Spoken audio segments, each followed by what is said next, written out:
Gracias por su presencia en este momento. ¿Le sorprende para usted la decisión del Poder Judicial tomada sobre Keiko Fujimori? ¿Considera que el tema de Keiko, la prisión preventiva, ya era una situación resuelta por el Tribunal Constitucional y que no amerituaba una medida coercitiva de su libertad en esa misma magnitud?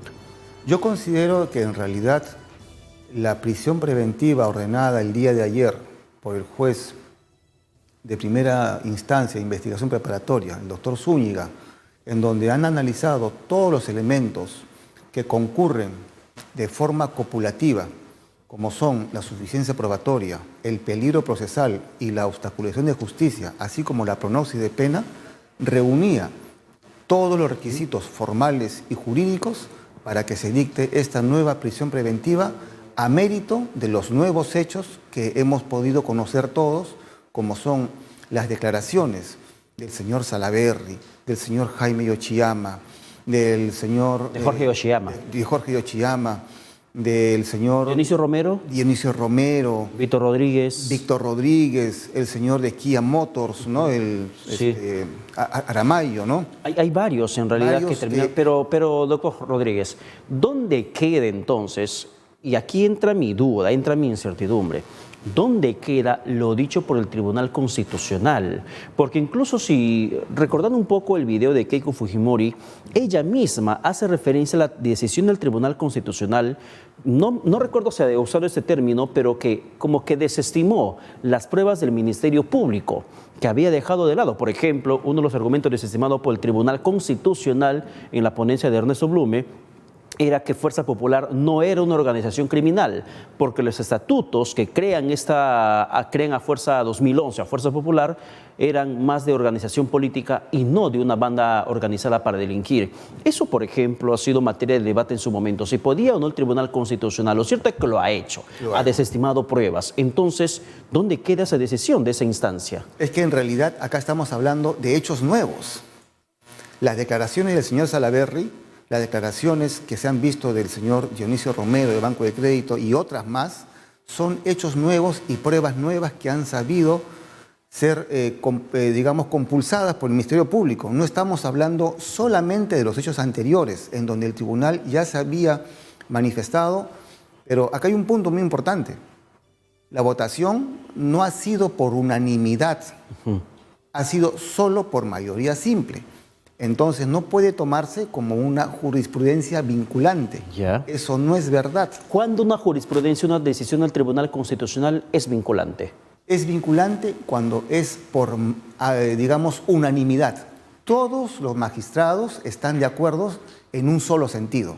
Allí es vinculante, pero cuando es por mayoría, 4-3, como hemos escuchado todos los ciudadanos, entonces solamente se toma como referencia. Ya, y que el juez podría tomar como no el argumento que haya tomado el Tribunal Constitucional en este caso. Puede o no, pero acá estamos hablando también, muy aparte de eso, de hechos nuevos. Han habido declaraciones nuevas en el sentido del señor Salaverry, que ha manifestado cómo la señora Keiko Fujimori habría tomado conocimiento de los aportes ilícitos de Odebrecht, como la señora Keiko al señor Salaverry, de acuerdo a la posición de la Fiscalía, es muy importante, y lo que se ha podido, digamos, filtrar los medios de comunicación, le habría pedido a la señora Keiko Fujimori al señor Salaverry que contacte con el señor Chávarri y que lo haga y que lo apoye como fiscal de la nación. Ahora, yo quiero también entender un poco la figura que termina tomando en estos momentos el caso también revelado por Keiko Fujimori, o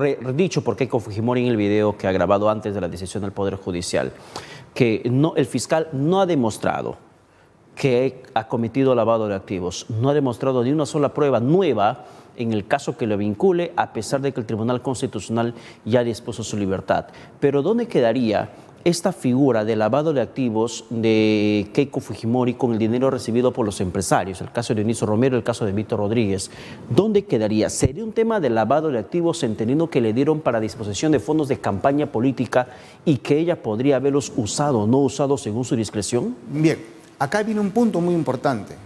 De acuerdo a lo que se ha podido conocer, estamos hablando de muchos millones de dólares que no habrían sido declarados en la campaña. La señora Fujimori ha manifestado a todo el país, y hemos escuchado todos, de que todos los aportes fueron declarados en las campañas del 2011 y 2016. Eso que no es cierto. Cosa que no es cierto. Entonces, es difícil creer una posición de esa manera. Son hechos nuevos en los cuales el señor Dionisio Romero ha explicado cómo le ha entregado $3.650.000 en efectivo a la señora Keiko Fujimori para la campaña. Y esos dineros no han sido declarados. También tenemos la declaración del señor Jaime Yoshiyama, el sobrino Jorge, en el sentido de que la señora Keiko Fujimori habría dirigido prácticamente en forma personal los actos de conversión. Pero, a ver, doctor Rodríguez, algo que no me queda claro en este momento, referente al tema de la participación de Jorge Yoshiyama. ¿Puede el Poder Judicial, entendiendo que se está hablando casi del mismo tema en referencia a la investigación sobre Keiko Fujimori, incorporar la declaración de Jorge Yoshiyama cuando el Tribunal Constitucional ha desestimado tomar esa declaración para que pueda determinar sobre el habeas corpus de la investigada Keiko Fujimori? Si el Tribunal Constitucional ha dicho no vamos a incorporar, el Poder Judicial sí tenía la facultad para que pueda tomar esa decisión. Y es procesalmente válido, porque todas las declaraciones son parte de la investigación. Ahora, no olvidemos también todas las declaraciones de los testigos que han afirmado de que se sentían presionados por parte de la defensa de la señora Keiko en el extremo de que cambien su versión o que no vayan a declarar.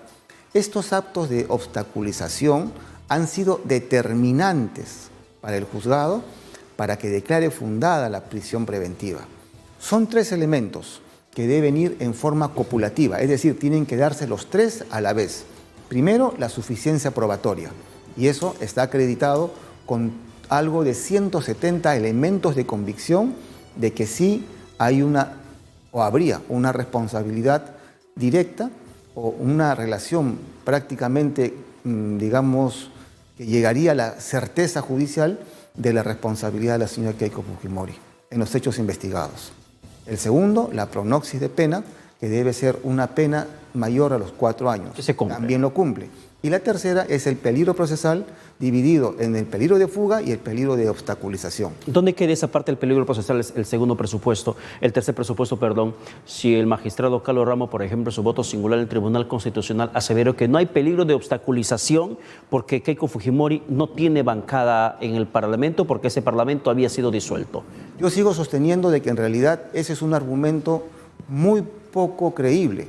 Pero ese argumento le permitió la libertad a Keiko. Ok, pero ahora no olvidemos, y todo el país sabe, cómo esa banda de organización criminal denominada los Cuellos Blancos están activos y los vemos actuar día a día en favor de obstaculizar las investigaciones.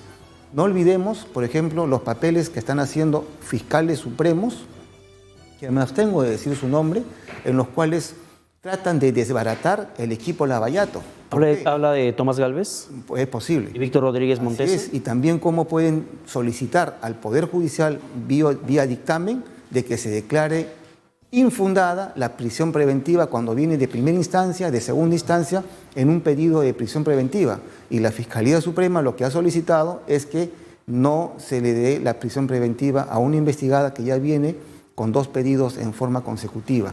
Aparte de todos los actos de obstaculización y de perturbación que todos conocemos. Pero la pregunta también... Y que ha sido uno de los motivos principales de blindaje del Congreso de la República. Ya, pero, doctor Rodríguez, la pregunta también queda madura, tomando lo que ha dicho Juliana Loza, la defensora de Keiko Fujimori, que cómo es posible que a Keiko le manden 2 veces a prisión a Cana sin haber sido gobierno, sin haber sido presidenta, sin haber sido finalmente...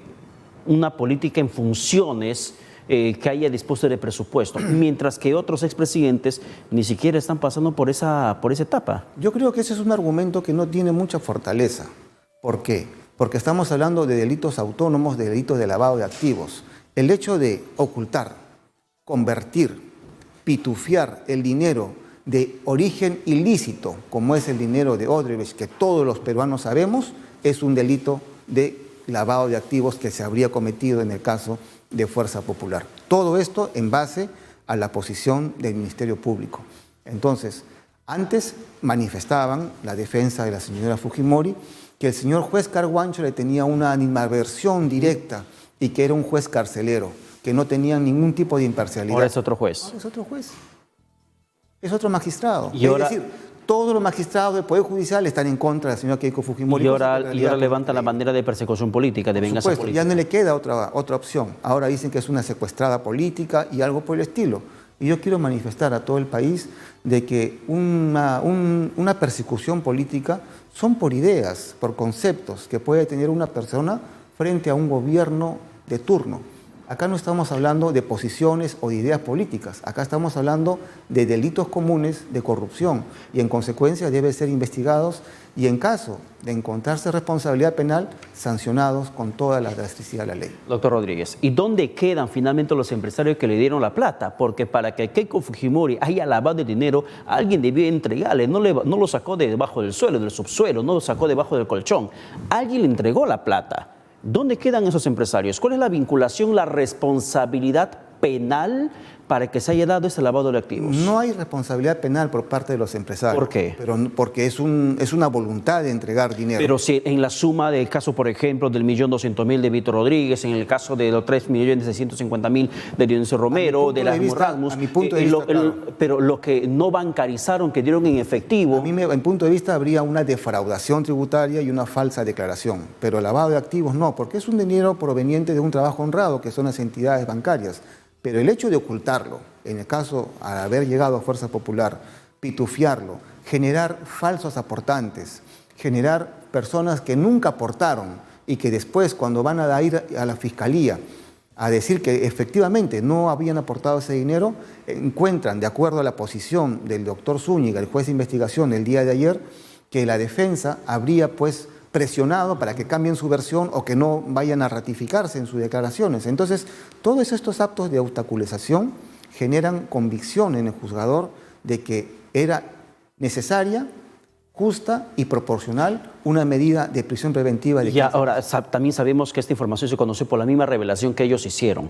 ¿Eso termina salvándolos de alguna medida coercitiva mucho más fuerte? De una forma u otra, salvándolos, pero creo que debería ser investigados por el delito de defraudación o una falsa declaración. Pero no le veo una configuración por parte de los empresarios de un delito de lavado de activos. Una coautoría. Yo le vería una responsabilidad solidaria. Una responsabilidad solidaria, sí, pero yo diría más que todo es una investigación de defraudación o de falsa declaración, pero no configura, en mi punto de vista, un lavado de activos. Pero sí, una vez ingresado a la Fuerza Popular y haberlo pitufiado, haberlo generado todo este sistema de conversión de dinero, habría que ser investigado de una forma minuciosa, ¿no? Y además ya es responsabilidad de Keiko Fujimori, porque era la cabeza del partido. Pero dentro de todo este contexto, ¿qué le espera a Keiko Fujimori en tema de recursos? Ella aseveró que va a recorrer otros países llevando su caso. ¿Se puede hacer eso? Mire, en realidad me llama la atención y yo no tengo nada contra ningún partido político, pero yo creo y recordamos todos los peruanos que en su momento cuando hubieron momentos difíciles en la justicia peruana, el gobierno de Fujimori despotricaba, ¿no?, de la Comisión Interamericana de Derechos Humanos y de la Corte. Despotricó bastante. Así es, ¿no?, y la Corte Internacional. Y ahora pretenden recurrir a esa institución donde antes pues han despotricado, como usted mismo ha dicho, ¿no? Ahora, obviamente, tienen muchos recursos. Y yo creo que en realidad la señora Keiko Fujimori todavía es inocente hasta que no se le pruebe judicialmente su responsabilidad. Tengo entendido que el día de ayer han apelado. Esta apelación va a ir a una instancia superior que es la Sala Penal de Apelaciones, en donde 3 magistrados van a revisar la decisión del doctor Zúñiga. Una vez concluido esta etapa, si es que no logran su libertad, podrían ellos poner un recurso de casación ante la Corte Suprema. Y posteriormente también un recurso de habeas corpus, pero este es un punto muy importante que quiero que la población lo sepa. A mi punto de vista, hubo una mala estrategia en la defensa de la señora Keiko. ¿Por qué? ¿Por qué y en qué? ¿Por qué? Porque ya le faltaban solamente 3 o 4 meses para vencer su prisión preventiva anterior, pero interpusieron una acción de garantía constitucional para buscar su libertad, cosa que es su derecho. Si se hubiesen esperado solamente 3 meses y no había una sentencia, no había un proceso, o una acusación, se la liberaba a la señora Keiko Fujimori por pleno derecho. Así indica la ley. Y ya el Ministerio Público no podía interponer nuevamente al haberse vencido la prisión preventiva. Lo más ideal era que cumpla la prisión solamente preventiva. 3 meses más. Ya le habían recortado el periodo. Así es, de 36 a 18. La Corte Suprema lo había rebajado a 18. Por eso considero que es una mala estrategia que está pasándole la factura a la defensa de la señora Fujimori y que no les queda más que decir que es una persecución política, una secuestrada, que la van a torturar. Escuchaba ayer por parte de la congresista Beteta, van a torturarla, algo por el estilo, pero realmente no estamos en el gobierno de Fujimori. Bueno, de Karina Beteta se puede escuchar cualquier cosa, en realidad. Es la opinión de cada uno. Finalmente, creo que vamos a esperar que se realice y se dé la acusación, la formalización, pasen a un juicio oral, que todo el país así lo requiere y lo necesita. Y si la señora Keiko Fujimori es inocente, tendrá que demostrarlo ante las autoridades. Y si es culpable, el Ministerio Público, con los elementos de convicción, demostrará su responsabilidad y donde, si es responsable, tendrá que ser sancionada con toda la severidad de la ley, como indica la norma. Bueno, aún me queda la incertidumbre. Para terminar, doctor Rodríguez, el caso de Susana Villarán, por ejemplo, si en su momento, el año que pasó a iniciar el año 2019, el mismo Ministerio Público había asegurado que la investigación sobre Susana Villarán ya estaba bastante avanzada e iba a ser el primer caso en pasar a una fase de juicio oral en la formalización de la acusación. Ya pasó un año o casi un año y de esa formalización de la acusación o del juicio oral de Susana Villarán no se conoce absolutamente nada. Sería muy importante que el Ministerio Público, en los casos que ya tiene avanzadas las investigaciones, formalicen las acusaciones e inicio del juicio oral ante el Poder Judicial, porque en el transcurso del tiempo se van disminuyendo o se van desapareciendo a veces los medios probatorios. El tiempo genera también estas cosas. Por eso es muy importante que a la brevedad posible, en los casos que ya tiene formado una convicción y tengan un caso fuerte y sólido, ya formalicen la acusación ante el Poder Judicial para que pase su control de acusación y se vayan a un juicio público, donde finalmente demostrarán o su inocencia o su responsabilidad. Doctor Javier Rodríguez, muchísimas gracias por estar con nosotros. Siempre es un honor estar con ustedes. Gracias por su presencia aquí en los estudios de Mañanas Informativas, en UCI Noticias, para compartir un poco el análisis penal del caso de Keiko Fujimori. Y ya sabemos las instancias que tendría que comenzar a apelar y recurrir. Y también sabemos el tiempo que podría tomar todo este proceso.